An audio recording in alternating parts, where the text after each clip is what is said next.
बच्चों, आज हम पढ़ेंगे क्लास 10th सामाजिक अध्ययन के अंतर्गत लोकतांत्रिक राजनीति विषय का पहला अध्याय सत्ता की साझेदारी। हम आपको बताएंगे बच्चों इस पाठ से संबंधित प्रश्नों के उत्तर। लेकिन उससे पहले आइए एक नज़र डालते हैं इस पाठ पर। आप इस पाठ को चाहे तो यहाँ से पढ़ सकते हैं, चाहे अपनी पाठ्य पुस्तक से, लेकिन एक बार पाठ को ज़रूर से ज़रूर पढ़ लें। इससे ये होगा कि जो यहाँ पर आपको प्रश्नों के उत्तर बताए जाएंगे उन्हें आप अच्छे से समझ पाएंगे। इन प्रश्नों के उत्तरों को आप अपनी नोटबुक में नोट करें, उन्हें अच्छे से याद करें बच्चों। और यदि अभी तक आपने चैनल को सब्सक्राइब नहीं किया तो चैनल को भी सब्सक्राइब अवश्य कर दें, बेल आइकन भी दबा दें ताकि आपको आने वाली प्रत्येक पाठ की वीडियो की नोटिफिकेशन मिलती रहे। और इसी प्रकार लगातार देखते रहें, अपने सारे प्रश्नों के उत्तर जुड़े रहें हमारे साथ। जैसे ही बच्चों यहाँ पर ये पाठ समाप्त होता है, हम आपको लिए चलेंगे इस पाठ के प्रश्न उत्तरों पर और आप लगातार इसी प्रकार देखते रहें। तो यहाँ पर जो है बच्चों पाठ समाप्त हो जाता है और शुरू हो जाते हैं इस पाठ के प्रश्न, जिनके उत्तर हम आपको यहाँ पर अभी बताने वाले हैं। तो चलिए शुरू करते हैं, ज़्यादा देर न करते हुए जान लेते हैं इस पाठ के प्रश्नों के उत्तर। अभ्यास प्रश्न उत्तर में सबसे पहला प्रश्न है यहाँ पर आपका, आधुनिक लोकतांत्रिक व्यवस्थाओं में सत्ता की साझेदारी के अलग अलग तरीके क्या हैं? इनमें से प्रत्येक का एक एक उदाहरण भी दें। तो उत्तर क्या लिखेंगे आप? उत्तर आप ठीक किस प्रकार से लिख सकते हैं बच्चों?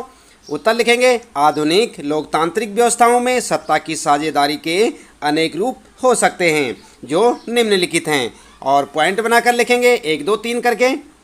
सबसे पहला पॉइंट लिखेंगे बच्चों, शासन के विभिन्न अंगों के बीच बंटवारा, और हेडिंग डाल देंगे यहाँ पर। फिर लिखेंगे शासन के विभिन्न अंग जैसे विधायिका, कार्यपालिका और न्यायपालिका के बीच सत्ता का बंटवारा रहता है। इसमें सरकार के विभिन्न अंग एक ही स्तर पर रहकर अपनी अपनी शक्ति का उपयोग करते हैं। इसमें कोई भी एक अंग सत्ता का असीमित प्रयोग नहीं करता, हर अंग दूसरे पर अंकुश रखता है। इससे विभिन्न संस्थाओं के बीच सत्ता का संतुलन बना रहता है। इसके सबसे अच्छे उदाहरण अमेरिका व भारत हैं। यहाँ विधायिका कानून बनाती है, कार्यपालिका कानून को लागू करती है तथा न्यायपालिका न्याय करती है। भारत में कार्यपालिका संसद के प्रति उत्तरदायी है, न्यायपालिका की नियुक्ति कार्यपालिका करती है। न्यायपालिका कार्यपालिका और विधायिका के कानूनों की जांच करके उन पर नियंत्रण रखती है। ठीक है, इस प्रकार से आप पहला पॉइंट लिख सकते हैं बच्चों। दूसरा पॉइंट लिखेंगे, सरकार के विभिन्न स्तरों में बंटवारा, और फिर हेडिंग डालकर लिखेंगे, पूरे देश के लिए एक सरकार होती है जिसे केंद्र सरकार या संघ सरकार कहते हैं। फिर प्रति या क्षेत्रीय स्तर पर अलग अलग सरकारें बनती हैं जिन्हें अलग अलग नामों से पुकारा जाता है। भारत में इन्हें राज्य सरकार कहते हैं। इस सत्ता के बंटवारे वाले देशों में संविधान में इस बात का स्पष्ट उल्लेख होता है कि केंद्र और राज्य सरकारों के बीच सत्ता का बंटवारा किस तरह होगा। सत्ता के ऐसे बंटवारे को ऊर्ध्वाधर वितरण कहा जाता है। भारत में केंद्र और राज्य स्तर के अतिरिक्त स्थानीय सरकारें भी काम करती हैं। इनके बीच सत्ता के बंटवारे के विषय में संविधान में स्पष्ट रूप से लिखा गया है, जिससे विभिन्न सरकारों के बीच शक्तियों को लेकर कोई तनाव ना हो। आई बात समझ में? ये था आपका दूसरा पॉइंट बच्चों। उसके बाद लिखेंगे तीसरा पॉइंट, विभिन्न सामाजिक समूहों के बीच सत्ता का बंटवारा। फिर हेडिंग डालकर लिखें बच्चों, कुछ देशों के संविधान में इस बात का प्रावधान है कि सामाजिक रूप से कमजोर समुदाय और महिलाओं को विधायिका और प्रशासन में हिस्सेदारी दी जाए ताकि लोग स्वयं को शासन से अलग ना समझने लगे। अल्पसंख्यक समुदाय को भी इसी तरीके से सत्ता में उचित हिस्सेदारी दी जाती है। बेल्जियम में सामुदायिक सरकार इस व्यवस्था का अच्छा उदाहरण है। ठीक है, इस प्रकार से आपका तीसरा पॉइंट हो गया बच्चों। फिर लिखेंगे चौथा पॉइंट, राजनीतिक दलों व दबाव समूह द्वारा सत्ता का बंटवारा। फिर हेडिंग डाल देंगे और लिखेंगे, लोकतांत्रिक व्यवस्था में सत्ता बारी बारी से अलग अलग विचारधारा और सामाजिक समूह वाली पार्टियों के हाथ आती जाती रहती है। लोकतंत्र में हम व्यापारी, उद्योगपति, किसान और औद्योगिक मजदूर जैसे कई संगठित हित समूह को भी सक्रिय देखते हैं। सरकार की विभिन्न समितियों में सीधी भागीदारी करने या नीतियों पर अपने सदस्य वर्ग के लाभ के लिए दबाव बनाकर ये समूह भी सत्ता में भागीदारी करते हैं। अमेरिका इसका अच्छा उदाहरण है। वहाँ 2 राजनीतिक दल प्रमुख हैं जो चुनाव लड़कर सत्ता प्राप्त करना चाहते हैं तथा दबाव समूह चुनावों के समय व चुनाव जीतने के बाद राजनीतिक दलों की आर्थिक मदद करके सार्वजनिक नीतियों को प्रभावित करके सत्ता में भागीदारी निभाते हैं। ठीक है, इस प्रकार से आपका ये चौथा पॉइंट हो गया बच्चों। तो इस प्रकार से आप अपने इस पहले प्रश्न का उत्तर लिख सकते हैं बच्चों। इसके बाद आगे बात करते हैं, दूसरा प्रश्न आता है आपका, और इसमें कहा है भारतीय संदर्भ में सत्ता की हिस्सेदारी का एक उदाहरण देते हुए इसका एक युक्तिपरक और एक नैतिक कारण बताएं। तो उत्तर में क्या लिखेंगे आप? उत्तर आप ठीक इस प्रकार से लिख सकते हैं बच्चों। उत्तर लिखेंगे भारत में सत्ता का बंटवारा सरकार के विभिन्न स्तरों के बीच हुआ है, जैसे केंद्र सरकार, राज्य सरकार और स्थानीय सरकारें। इसके बाद हेडिंग डालकर लिखेंगे युक्तिपरक कारण, और यहाँ पर लिखेंगे भारत एक घनी आबादी वाला देश है। पूरे देश के लिए एक ही सरकार के द्वारा कानून बनाना, शांति तथा व्यवस्था बनाना संभव नहीं है, इसलिए सरकार को विभिन्न स्तरों में बांट दिया गया है और उनके बीच कार्यों का बंटवारा संविधान में लिखित रूप से कर दिया गया है, जिससे ये सरकारें बिना झगड़े देश के लोगों के हितों को ध्यान में रखकर शासन कर सकें। आई बात समझ में? इसके बाद दूसरा लिखेंगे यहाँ पर नैतिक कारण, और हेडिंग डालकर लिखेंगे लोकतांत्रिक देश में सत्ता का बंटवारा जरूरी है। यदि एक ही प्रकार की सरकार होगी तो वह निरंकुश हो जाएगी, ज़्यादा से ज़्यादा लोगों की भागीदारी शासन में नहीं हो पाएगी, जो कि लोकतंत्र के लिए जरूरी है। इसलिए भारत में विभिन्न स्तरों पर सरकारों का वर्गीकरण कर दिया गया है। तो इस प्रकार से आप अपने दूसरे प्रश्न का उत्तर लिख सकते हैं बच्चों। इसके बाद बात करते हैं, फिर आता है आपका तीसरा प्रश्न, और यहाँ पर पूछा है इस अध्याय को पढ़ने के बाद 3 छात्रों ने अलग अलग निष्कर्ष निकाले, आप इनमें से किससे सहमत हैं और क्यों? अपना जवाब करीब 50 शब्दों में दें। कितने शब्दों में देना है? 50 शब्दों में। ठीक है, और यहाँ पर 3 छात्रों के नाम है। नंबर 1 है थम्मन। इसने कैसे विचार दिए? जिन समाजों में क्षेत्रीय, भाषाई और जातीय विचार पर विभाजन हो, सिर्फ वहीं सत्ता की साझेदारी जरूरी है। और इसके बाद देख लेते हैं मथाई के विचार। इन्होंने कहा सत्ता की साझेदारी सिर्फ ऐसे देशों के लिए उपयुक्त है जहां क्षेत्रीय विभाजन मौजूद होते हैं।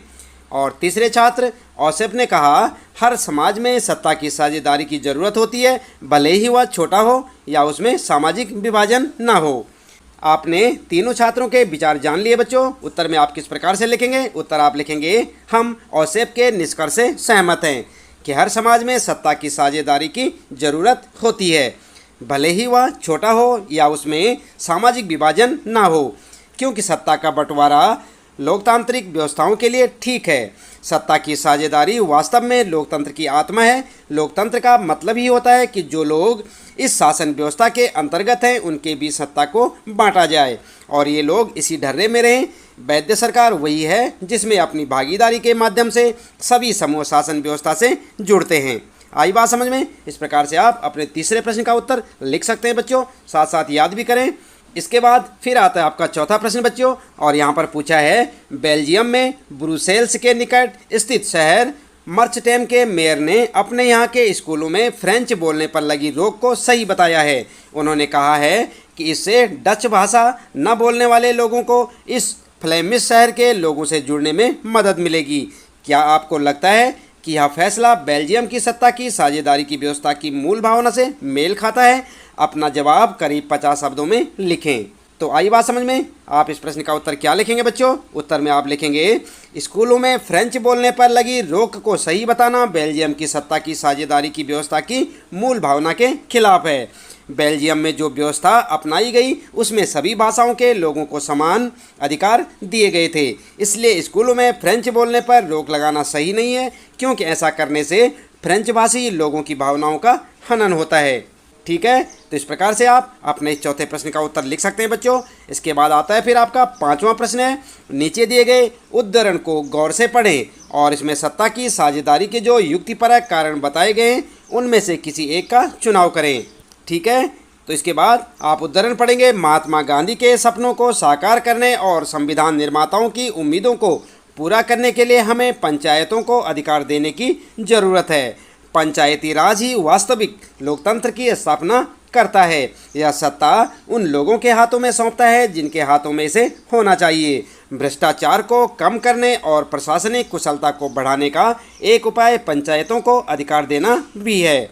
जब विकास की योजनाओं को बनाने और लागू करने में लोगों की भागीदारी होगी तो इन योजनाओं पर उनका नियंत्रण बढ़ेगा। इससे भ्रष्ट बिचौलियों को खत्म किया जा सकेगा। इस प्रकार पंचायती राज लोकतंत्र की नींव को मजबूत करेगा। तो पढ़ लिया आपने बच्चों पूरा प्रश्न और उसमें दिया हुआ उद्धरण। तो उत्तर आप किस प्रकार से लिखेंगे? उत्तर आप ठीक इस प्रकार से लिख सकते हैं बच्चों। इस उद्धरण में बताया गया है कि पंचायतों के स्तर पर सत्ता को बंटवारा जरूरी है, क्योंकि इससे भ्रष्टाचार कम होगा और प्रशासनिक कुशलता बढ़ेगी। पंचायतों के अधीन जब आम लोग स्वयं अपने लिए विकास की योजनाएं बनाएंगे और उन्हें लागू करेंगे तो भ्रष्ट बिचौलियों को समाप्त किया जा सकता है। जब स्थानीय लोग स्वयं योजनाएं बनाएंगे तो उनकी समस्याओं का समाधान शीघ्र होगा, क्योंकि किसी स्थान विशेष की समस्याएं वहां के लोग भली भांति समझते हैं। इस प्रकार विकास करने के लिए जरूरी है कि पंचायतों को अधिकार सौंपे जाएं, जिससे लोकतंत्र की नींव मजबूत हो। तो ये था बच्चों यहाँ पर इस प्रश्न का उत्तर। आप भी इसी प्रकार से लिख सकते हैं, चाहे अपने विचार भी लिख सकते हैं। इसके बाद बच्चों फिर आता है यहाँ पर आपका छठा प्रश्न, और यहाँ पर पूछा है सत्ता के बंटवारे के पक्ष और विपक्ष में कई तरह के तर्क दिए जाते हैं। इनमें से जो तर्क सत्ता के बंटवारे के पक्ष में हैं उनकी पहचान करें और नीचे दिए गए कोड से अपने उत्तर का चुनाव करें। तो यहाँ पर बच्चों सत्ता के बंटवारे के विषय में तर्क दिए गए हैं। आप देख सकते हैं यहाँ पर सत्ता की साझेदारी, और क है यहाँ पर विभिन्न समुदायों के बीच टकराव को कम करती है, और ख है पक्षपात का अंदेशा कम करती है, ग है निर्णय लेने की प्रक्रिया को अटका देती है, और घ है विविधताओं को अपने में समेट लेती है। फिर है उसके बाद अस्थिरता और आपसी फूट को बढ़ाती है।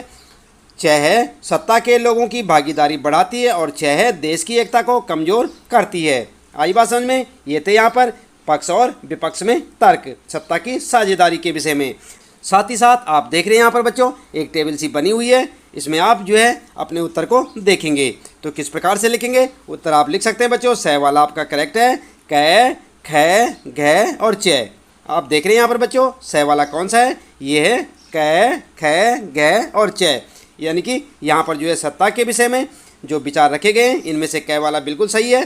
क वाला कौन सा है? विभिन्न समुदायों के बीच टकराव को कम करती है। कौन? सत्ता की साझेदारी। ख वाला भी सही है, पक्षपात का अंदेशा कम करती है। तो घ में आप देख सकते हैं बच्चों ये है घ विविधताओं को अपने में समेट लेती है, और च में है सत्ता में लोगों की भागीदारी बढ़ाती है। आई बात समझ में? तो ये थे यहाँ पर सत्ता की भागीदारी के विषय में तर्क। इसके बाद बच्चों आगे देख लेते हैं। यहाँ पर 7वां प्रश्न है बेल्जियम और श्रीलंका की सत्ता में साझेदारी की व्यवस्था के बारे में निम्नलिखित बयानों पर विचार करें। और यहाँ पर जो है आपके लिए यहाँ पर दिए हैं क है बेल्जियम में डच भाषी बहुसंख्यकों ने फ्रेंच भाषी अल्पसंख्यकों पर अपना प्रभुत्व जमाने का प्रयास किया। उसके बाद ख वाला है बच्चों सरकार की नीतियों ने सियाली भाषी बहुसंख्यकों का प्रभुत्व बनाए रखने का प्रयास किया। और इसके बाद फिर ग है अपनी संस्कृति और भाषा को बचाने तथा शिक्षा तथा रोजगार में समानता के अवसर के लिए श्रीलंका के तमिलों ने सत्ता को संघीय ढांचे पर बांटने की मांग की। इसके बाद अगला है घ वाला बेल्जियम में एकात्मक सरकार की जगह संघीय शासन व्यवस्था लाकर मुल्क को भाषा के आधार पर टूटने से बचा लिया। आई बात समझ में? इसके बाद यहाँ पर आपसे पूछा है ऊपर दिए गए बयानों में से कौन से सही हैं। आपको देखना होगा कौन से सही हैं। सा का है क, ख, ग और घ, और रे में है क, ख और घ, गा में है ग और घ, और माँ में है ख, ग और घ। तो आपको देखना है कि कौन से सही हैं। उत्तर में आप लिख सकते हैं बच्चों ये वाला आपका बिल्कुल सही है, माँ वाला यानी ख, ग और घ। तो यहाँ पर आप पढ़ सकते हैं बच्चे से। ख ये है सरकार की नीतियों ने सियाली भाषी बहुसंख्यकों का प्रभुत्व बनाए रखने का प्रयास किया। और इसी प्रकार से घ है यहाँ पर बेल्जियम में एकात्मक सरकार की जगह संघीय शासन व्यवस्था लाकर मुल्क को भाषा के आधार पर टूटने से बचा लिया। ग है यहाँ पर अपनी संस्कृति और भाषा को बचाने तथा शिक्षा तथा रोजगार में समानता के अवसर के लिए श्रीलंका के तमिलों ने सत्ता को संघीय ढांचे पर बांटने की मांग की। तो ये आपके सही ऑप्शन है। आप इसे अपने उत्तर में लिख सकते हैं बच्चों। उत्तर में आप लिख सकते हैं माँ वाला बिल्कुल सही है, ख, ग और घ। आई बात समझ में? इसके बाद आता है फिर आपका 8वां प्रश्न बच्चों सूची फर्स्ट, यानी कि जो पहली सूची है सत्ता के बंटवारे के स्वरूप, और दूसरी सूची है सूची सेकेंड शासन के स्वरूप में मेल कराएं, और नीचे दिए गए कोड का उपयोग करते हुए सही जवाब दें। तो यहाँ पर आप देख सकते हैं बच्चों सूची बनी हुई है आपकी पाठ्य पुस्तक में, आपको देखने को मिलेगी ऐसी सूची। और ये सूची फर्स्ट और ये सूची सेकेंड, इनमें आपस में मेल कराना है। किस प्रकार से कराएंगे चलिए यहाँ पर देख लेते हैं बच्चों। सबसे पहले आप इसके बाद एक और दूसरी टेबल देखेंगे बच्चों, इस प्रकार से जो बनी हुई है सा रे गा मा, और यहाँ पर जो है इस प्रकार से लिखा हुआ है, सा के साथ लिखा है घ क ख और ग। इसी प्रकार रे में ख ग घ और क, और गा में ख घ क ग, और माँ में है फिर बच्चों ग घ क और ख। तो आप अपने उत्तर के लिए बच्चों ठीक इस प्रकार से सही ऑप्शन चुन सकते हैं। यहाँ पर आपका उत्तर गा वाला आप लिखेंगे, 1 के साथ ख मिलाएंगे, 2 के साथ घ, 3 के साथ क और 4 के साथ ग, और इस प्रकार से आपका ये उत्तर हो जाएगा। आप इसे अच्छे से ध्यानपूर्वक देखें बच्चों, पहले पढ़ लें, उसके बाद जो है इसका मिलान करें। इसके बाद बच्चों फिर आता आपका 9वां प्रश्न, सत्ता की साझेदारी के बारे में निम्नलिखित 2 बयानों पर गौर करें और नीचे दिए गए कोड के आधार पर जवाब दें। तो यहाँ पर जो है सत्ता की साझेदारी के विषय में कुछ बयान दिए गए हैं। सत्ता की साझेदारी लोकतंत्र के लिए लाभकारी है, और वह है इससे सामाजिक समूह में टकराव का अंदेशा घटता है। इन बयानों में से कौन सा सही है और कौन सा गलत? तो आप उत्तर में क्या लिखेंगे? आप जो है यहाँ पर देख सकते हैं बच्चों, एक टेबल आपको देखने को मिलेगी आपकी पाठ्य पुस्तक में। क है अ सही है लेकिन ब गलत है, और ख में लिखा है अ और ब दोनों सही हैं, ग में है अ और ब दोनों गलत हैं, और घ में है अ गलत है लेकिन ब सही है। तो आप उत्तर में क्या लिखेंगे? आप उत्तर में ख वाले ऑप्शन को चुन सकते हैं बच्चों, अ और ब दोनों सही हैं। ठीक है, तो इस प्रकार से आप अपना उत्तर लिख सकते हैं बच्चों। इसके साथ ही इस पाठ से संबंधित प्रश्नों के उत्तर यहाँ पर समाप्त होते हैं। उम्मीद है कि आपको अच्छे से समझ आए होंगे। इसी प्रकार लगातार कक्षा 10 सामाजिक अध्ययन के अंतर्गत लोकतांत्रिक राजनीति के सभी प्रश्न उत्तर जानने के लिए आप लगातार जुड़े रहे हमारे साथ। यदि चैनल में पहली बार आए हैं तो चैनल को सब्सक्राइब अवश्य कर दें, बेल आइकन भी दबा दें बच्चों, ताकि आपको आने वाली प्रत्येक पाठ की वीडियो की नोटिफिकेशन मिलती रहे। और लगातार इसी प्रकार देखते रहे अपने सभी पाठों के प्रश्न उत्तर। हमारे साथ मिलते हैं फिर अगली वीडियो में।